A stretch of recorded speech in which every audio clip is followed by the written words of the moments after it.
Tidak ada kasih sayang di padang mahsyar. Isteri kata, ya Allah, itu suami saya 50 tahun ataupun 40 tahun saya hidup sebagai isteri dia. Ya Allah, dulu saya buat live pakai baju ketat, ribuan orang tengok, dia tak tegur, wahai Allah. Suami saya tak pernah tegur saya pakai seluar jin ketat. Saya buat live, ribuan orang tengok, wahai Allah. Saya nak tuntut hari ni. Ya Allah, dia suami saya, dia tak ajar agama kepada saya nak tuntut kepada dia hari ni. Allah bagi tak?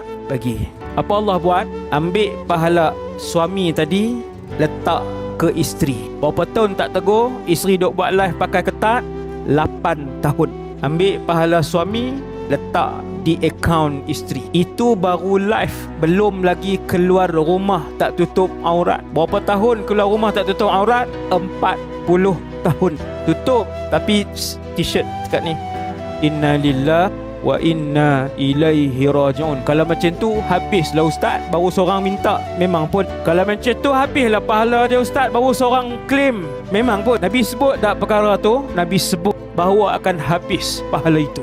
Belum anak-anak. Bila habis, malaikat kata, wahai Allah, pahala dia dah habis. Baru isteri minta, belum lagi anak, belum lagi jiran, belum lagi kawan, belum lagi saudara mara, belum adik-beradik.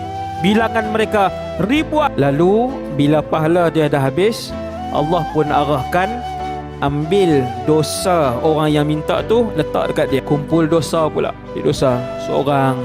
Kita tengok di belakang, 600 kawan kita sedang beratur. 600 kawan kita. Kawan pertama kata, ya Allah, dulu dia hutang RM5 tak bayar. Ganti waktu tu. Ganti dengan pahala. Belum duit lah. Tak ada duit lah. Ganti dengan pahala. Kawan yang kedua, ya Allah, dulu duduk di universiti dengan dia 4 tahun. 3 kali saya demam, dia tak pernah rawat. 3 kali saya duduk satu bilik dengan dia, saya demam, saya sakit, dia tak rawat dan bantu saya. Saya nak tuntut hari ni, ya Allah. Allah bagi. Bayang tengok berapa banyak yang dituntut ketika itu di mahsyar.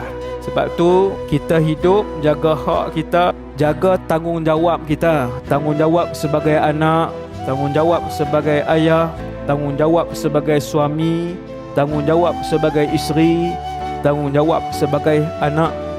Jaga untuk kita selamat pada kehidupan yang begitu menyusahkan, pada kehidupan yang begitu getir.